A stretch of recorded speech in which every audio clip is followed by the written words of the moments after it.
اعوذ باللہ من الشیطان الرجیم بسم اللہ الرحمن الرحیم۔ اللہ کے فضل و کرم سے البقرہ آیت نمبر 34 کی تلاوت کرتے ہیں۔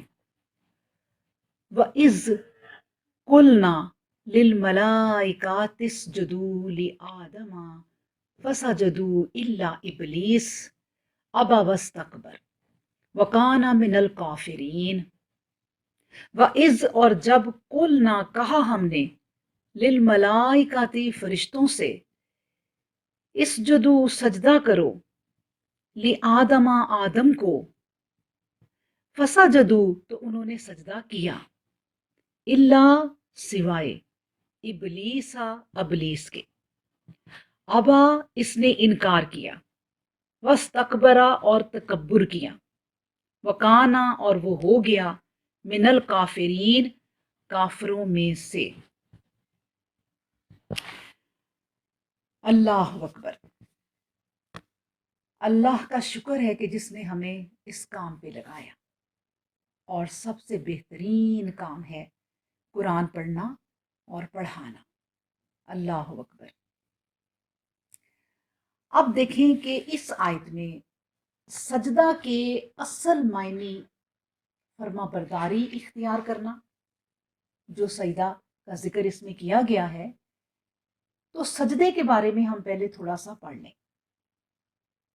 تو میں بتا رہی تھی کہ سجدہ کے اصل معنی فرما برداری اختیار کرنا یا جھک جانا، جس کو عام زبان میں کہتے ہیں بار تسلیم کر لینا، اور اللہ تعالیٰ کے حضور عاجزی اختیار کرنا اور اس کی عبادت کرنا۔ ان تمام معنوں میں یہ استعمال ہوتا ہے۔ پھر دو طرح سے سجدہ ہے۔ ایک سجدہ اختیار سے جو انسان ہی بجا لا سکتا ہے، جو انسان ہی بجا لا سکتا ہے، اور دوسرا تسخیر سے، یعنی جو انسان، حیوان اور نباتات بلکہ ہر مخلوق اپنے خالق حقیقی کو کرتی ہے۔ اس جدولی آدمہ کے معنی بھی دو طرح سے کیے گئے ہیں۔ ایک یہ کہ آدم علیہ السلام کو بمنزلہ قبلہ رکھ کر اللہ کو سجدہ کرنا، دوسرا یہ کہ ان کو آدم کی فرما برداری کا حکم دیا گیا، اور اس بات کا حکم کہ وہ آدم علیہ السلام اور اس کی ذریت کو، اس کی ذریت کے مصالحہ کو قائم کریں۔ اصطلاح شریعت میں سجدہ عبادت کے اس خاص رکن کا نام ہے جب پیشانی زمین پر رکھ دی جاتی ہے، اور یہ سجدہ اللہ کے سوا دوسروں کے لیے صرف ناجائز ہی نہیں بلکہ حرام اور شرک ہے۔ چنانچہ سجدہ آدم کے متعلق کہا گیا ہے کہ مسجود اللہ تعالیٰ ہے، اور سجدہ کی علت آدم علیہ السلام کی خلافت ہے، اور یوسف علیہ السلام کے بھائیوں کا سجدہ بھی اسی طرح کا سجدہ تھا، کیونکہ غیر اللہ کو سجدہ حرام اور شرک ہے، جو کسی شریعت میں بھی غیر اللہ کے لیے جائز نہیں ہوا اور نہ اب ہے۔ قرآن پاک میں ہے وَمِنْ آيَاتِهِ اللَّيْلُ وَالنَّهَارُ وَالشَّمْسُ وَالْقَمَرُ لَا تَسْجُدُوا لِلشَّمْسِ وَلَا لِلْقَمَرِ وَاسْجُدُوا لِلَّهِ الَّذِي خَلَقَهُنَّ إِن كُنتُمْ إِيَّاهُ تَعْبُدُونَ۔ کہا گیا ہے کہ رات دن، سورج اور چاند اس کی نشانیوں میں سے ہیں، تم نہ سورج کو سجدہ کرو نہ چاند کو، بلکہ اسی اللہ کو سجدہ کرو جس نے ان کو پیدا کیا، اگر تم واقعی اسی کی عبادت کرنے والے ہو۔ اللہ اکبر۔ اور نبی کریم صلی اللہ علیہ وآلہ وسلم نے فرمایا کہ انسان سب سے زیادہ قریب سجدہ کی حالت میں اپنے اللہ سبحانہ و تعالیٰ کے سامنے ہوتا ہے، سب سے قریب۔ آپ غور کریں کہ نماز میں ہر جو رکن ہے، ہر جو اللہ تبارک و تعالیٰ نے رکوع ہے، سجود جو حکم دیا ہے، سب ایک ایک دفعہ ہے، لیکن سجدہ 2 دفعہ کیا جاتا ہے، کیونکہ وہ اللہ کے زیادہ قریب ہو جاتا ہے۔ انسان اپنا ماتھا اور ناک اس کے سامنے رکھ دیتا ہے۔ اللہ اکبر۔ اب دیکھیں، اس حکم کو سنتے ہی ان کی گردنیں اپنے اللہ کے حضور جھک گئیں۔ وہ سجدہ شکر بجا لائے اور اس طرح آدم علیہ السلام کی علمی فوقیت کو تسلیم کر لیا اور اعتراف کیا کہ اے اللہ، اصل حقیقت حال سے تو ہی واقف ہے، اور گویا زبان حال سے اس امر کا عہد و میثاق کیا کہ وہ کبھی اس کی یعنی آدم علیہ السلام اور اس کی ذریت سے منحرف نہ ہوں گے، اور وہ قلوب بنی آدم میں نیکی اور طہارت کی ہی جستجو کریں گے، وہی الہی کو لبیک کہنے اور انبیاء اور رسل کی تعلیم کے سامنے سر نیاز خم کرنے کے لیے ان کو تیار کریں گے۔ اس طرح آدم علیہ السلام کی راہ میں جو مشکلات ہوں گی، ان کے دور کرنے میں بھی ہم مددگار رہیں گے۔ اللہ اکبر۔ اب دیکھیں کہ ابلیس نے سجدہ شکر بجا لانے سے صاف انکار کر دیا۔ کیوں؟ اس لیے کہ وہ آدم علیہ السلام اور اس کی ذریت کی فوقیت کو تسلیم نہیں کرتا تھا، اور اس طرح اس نے آدم اور اس کی ذریت کی اطاعت سے صاف انکار کر دیا۔ اکثر لوگوں کا خیال ہے کہ وہ فرشتہ ہی تھا، اور بعض کہتے ہیں کہ وہ فرشتہ تو نہیں تھا، لیکن اللہ تعالیٰ کی عبادت بجا لا کر اور فرما برداری اختیار کر کے فرشتوں میں شامل ہو چکا تھا۔ حالانکہ یہ دونوں باتیں ہی صحیح نہیں ہیں، کیونکہ نہ تو وہ فرشتہ تھا اور نہ ہی فرشتوں میں وہ شامل ہوا۔ قرآن کریم صاف اعلان کرتا ہے کہ اس کو فرشتوں سے کوئی تعلق نہیں تھا، بلکہ کانا من الجنی ففسق عن امر ربی، وہ جنات کے گروہ سے تھا اور اپنے رب کے حکم سے باہر ہو گیا، یعنی اپنے رب کا حکم ماننے کے لیے تیار ہی نہ ہوا۔ اللہ اکبر۔ اب دیکھیں، فرشتوں کی خصوصیت ہی بیان یہ کی گئی ہے کہ وہ طہارت و پاکیزگی اور نیکی اور معصومیت کے پیکر ہوتے ہیں، اور اللہ کے حکم سے کبھی انحراف نہیں کرتے اور نہ کر سکتے ہیں۔ اللہ فرماتا ہے لا یعصون اللہ ما امرہم ویفعلون ما یؤمرون، وہ کبھی اللہ کی نافرمانی نہیں کرتے اور تمام حکم بجا لاتے ہیں۔ لیکن ابلیس کا جہاں ذکر آیا، غرور و سرکشی اور طغیان و ضلالت کے ساتھ آیا، بس یہ بات صاف ہو گئی کہ ابلیس ایک جدا گانا مخلوق ہے، یعنی وہ جنوں میں سے تھا، یعنی اقسام جن میں سے ایک قسم تھا، اقسام جن ہے جن میں سے یہ ایک قسم تھا، جو فرشتوں کے مستقل مخالف ہیں، جس کی رگ و پے میں عصیان و عدوان اور نافرمانی سرایت کیے ہوئے ہیں۔ اس سے اطاعت و فرما برداری کی توقع رکھنا ہی عبث و بیکار اور فضول ہے۔ اس لیے جس وقت اس نے سجدہ آدم یعنی آدم علیہ السلام کی فوقیت و برتری کی بات سنی تو فوراً بول اٹھا، اسجدو لمن خلقت طینا، کیا میں اس شخص کی بزرگی مان لینے کے لیے سجدہ کروں جس کو تو نے مٹی سے پیدا کیا؟ اور دوسری جگہ اس کی تفصیل کی ہے کہ جب اس نے سجدہ سے انکار کیا تو اللہ تعالیٰ نے فرمایا، ما منعک اللہ تسجدا اذ امرتک قال انا خیر منہ خلقتنی من نار وخلقتہ من طین۔ سجدہ کا حکم تو میں نے دیا ہے، تو تجھ کو کون سی چیز مانیا ہوئی؟ کہنے لگا، میں اس سے بہتر ہوں، تو اس کی بزرگی کو کیوں کر تسلیم کروں، جبکہ مجھے تو نے آگ سے پیدا کیا اور اس کو مٹی سے بنایا۔ اللہ اکبر۔ وہ یہ بات بھول گیا کہ آگ سے پیدا کرنے والا بھی رب ہی ہے اور مٹی سے پیدا کرنے والا بھی رب ہی ہے۔ گویا انکار کی اصل وجہ اس کا غرور اور تکبر تھا، وہ اپنے آپ کو آدم اور اس کی ذریت سے بہت بہتر خیال کرتا تھا، مگر اللہ تعالیٰ کو یہ استکبار کبھی پسند نہیں آ سکتا۔ چنانچہ اس کے کبر و نخوت کا نتیجہ یہ ہوا کہ لعنت کا طوق ہمیشہ ہمیشہ کے لیے اس کے گلے میں پڑ گیا۔ بلکہ حقیقت یہ ہے کہ وہ مجسمہ برائی تھا۔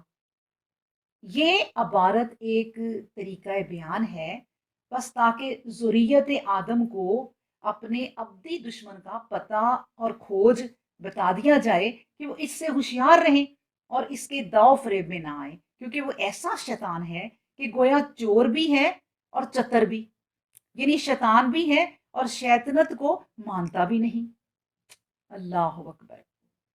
یہاں دراصل فطرت انسانی کی اس کمزوری کو بیان کرنا مقصود ہے کہ وہ اپنے پاؤں پر خود کلہاڑی مار لیتا ہے، اور خلق انسانی کا پہلا مرتبہ علم تھا، دوسرے مرتبہ میں اس کو بزرگی اور رفعت عطا ہوئی۔ اس عالم دنیا میں جتنی مخلوق ہے اس میں سب سے زیادہ شرف اس انسان کو حاصل ہے، یعنی وہ اشرف المخلوقات ہے۔ پھر تیسرا مرتبہ یہ ہے کہ اسے راحت و آرام کی زندگی میسر آئے، اور یہی اس کی جنت اول ہے۔ اللہ اکبر۔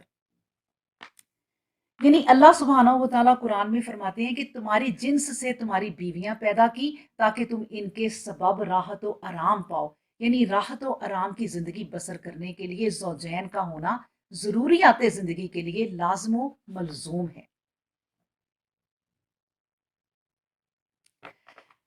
اس کے علاوہ میں تھوڑا سا آپ کے سامنے اس کے بارے میں اور بیان کروں گی کہ ابن عباس رضی اللہ تعالیٰ عنہما فرماتے ہیں کہ ابلیس فرشتوں کے ایک قبیلے میں سے تھا جنہیں جن کہتے تھے، جو آگ کے شعلوں سے پیدا ہوئے تھے۔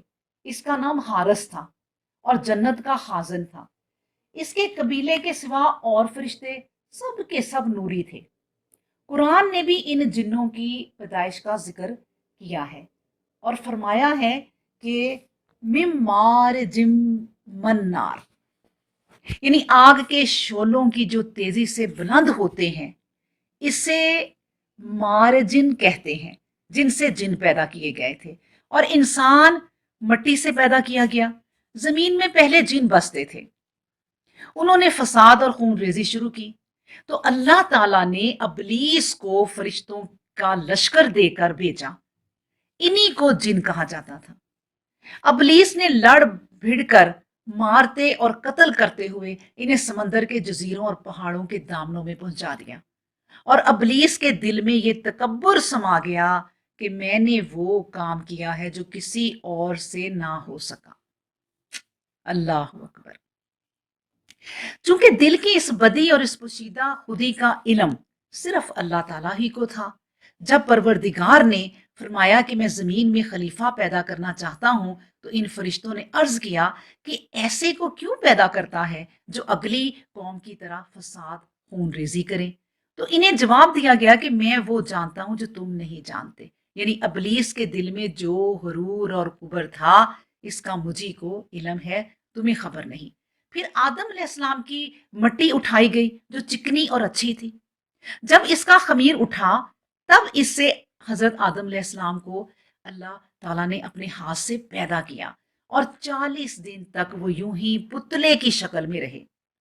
ابلیس آتا تھا اور اس پر لات مار کر دیکھتا تھا تو وہ بجتی مٹی ہوتی جیسے کوئی کھوکھلی چیز ہو، پھر منہ کے سوراخ سے گھس کر پیچھے کے سوراخ سے اور اس کے خلاف آتا جاتا رہتا، اور کہتا رہا کہ در حقیقت یہ کوئی چیز نہیں، اور اگر میں اس پر مسلط کیا گیا تو اسے برباد کر کے چھوڑوں گا، اور اسے مجھ پر مسلط کیا گیا تو میں ہرگز تسلیم نہ کروں گا۔ اللہ اکبر۔ پھر جب اللہ تعالیٰ نے ان میں روح پھونکی اور وہ سر کی طرف سے نیچے آئی تو جہاں جہاں تک پہنچتی گئی خون گوشت بنتا گیا۔ جب ناف تک روح پہنچی تو اپنے جسم کو دیکھ کر خوش ہوئے اور فوراً اٹھنا چاہا، لیکن نیچے کے دھڑ میں روح نہیں پہنچی تھی اس لیے اٹھ نہ سکے۔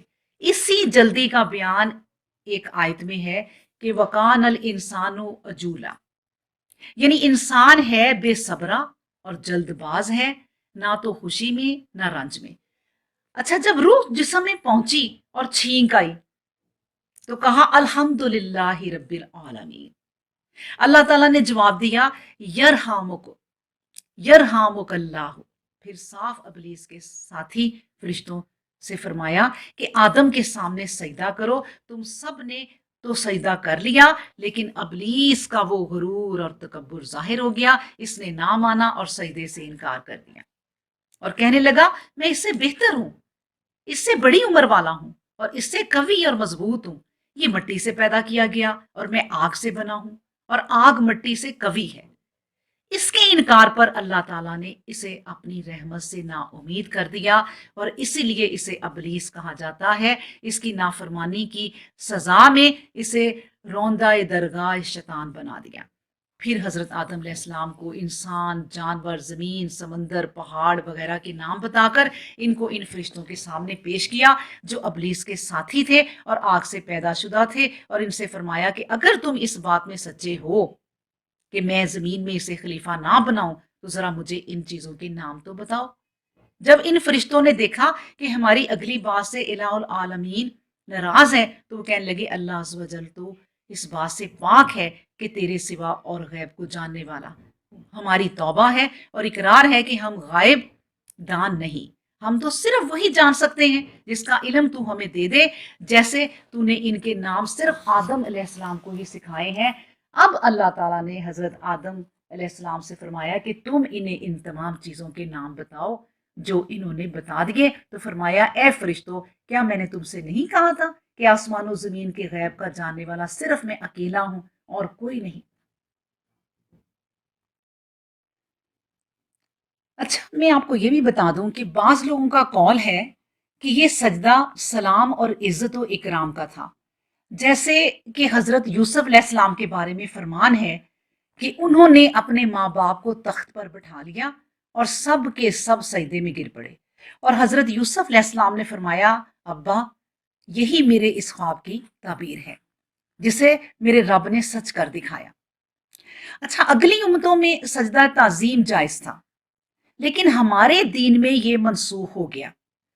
حضرت معاذ رضی اللہ عنہ فرماتے ہیں کہ میں نے شامیوں کو اپنے سرداروں اور علماء کے سامنے سجدہ کرتے ہوئے دیکھا تھا، تو نبی کریم صلی اللہ علیہ وآلہ وسلم سے گزارش کی میں نے کہ نبی کریم صلی اللہ علیہ وسلم آپ اس کے زیادہ حقدار ہیں کہ آپ کو سجدہ کیا جائے۔ تو آپ نے فرمایا کہ اگر میں کسی انسان کو کسی انسان کے سامنے سجدہ کرنے کی اجازت دینے والا ہوتا تو عورتوں کو حکم دیتا کہ وہ اپنے خامدوں کو سجدہ کریں، کیونکہ ان کا ان پر بہت بڑا حق ہے۔ اللہ اکبر، صحیح بات ہے کہ جب مرد کماتا ہے اور لا کے اپنے جیب سے ساری کمائی نکال کے دے دینا اپنی بیوی اور بچوں کو، یہ بڑے حوصلے کی بات ہے، بڑی ہمتوں کی بات ہے۔ یہی وجہ ہے کہ جن گھروں میں عورتیں زیادہ کماتی ہیں اور مرد کم، تو ان میں جھگڑے ہی ختم نہیں ہوتے، زیادہ تر ایسے ہی گھر ہیں۔ اللہ نے جو صفت مرد میں رکھی ہے وہ اسی کو کرنی چاہیے، لیکن جو میں کہتی ہوں کہ عورتیں بھی کرتی ہیں اور صبر کرتی ہیں، وہ بھی بہت رتبے اور درجے پانے والی ہیں انشاءاللہ۔ اچھا، یہ میں آپ کو اور بتاتی چلوں تھوڑا سا بس، کہ حضرت قتادہ رحمۃ اللہ علیہ فرماتے ہیں کہ سب سے پہلا گناہ یہی تکبر ہے جو ابلیس سے سرزد ہوا۔ اللہ اکبر۔ حدیث میں ہے کہ جس کے دل میں رائی کے دانے کے برابر تکبر ہوگا وہ جنت میں داخل نہیں ہوگا، اور حدیث میں اس طرح بھی ہے کہ جس کے دل میں رائی کے برابر بھی تکبر ہوگا وہ جنت میں داخل نہیں ہوگا بلکہ اس کی خوشبو بھی نہیں پائے گا، اور جنت کی خوشبو 40 سال کی مسافت ابھی باقی ہوگی تو آنے لگ جائے گی۔ اللہ اکبر، تو وہ اس کی خوشبو بھی نہیں پائے گا۔ بہرحال اسی تکبر، کفر و عناد کی وجہ سے ابلیس کے گلے میں توق لعنت پڑا اور رحمت سے مایوس ہو کر جناب باری تعالیٰ سے دھتکارا گیا۔ اللہ اکبر۔ اس سجدے کا حکم زمین و آسمان کے تمام فرشتوں کو تھا، اور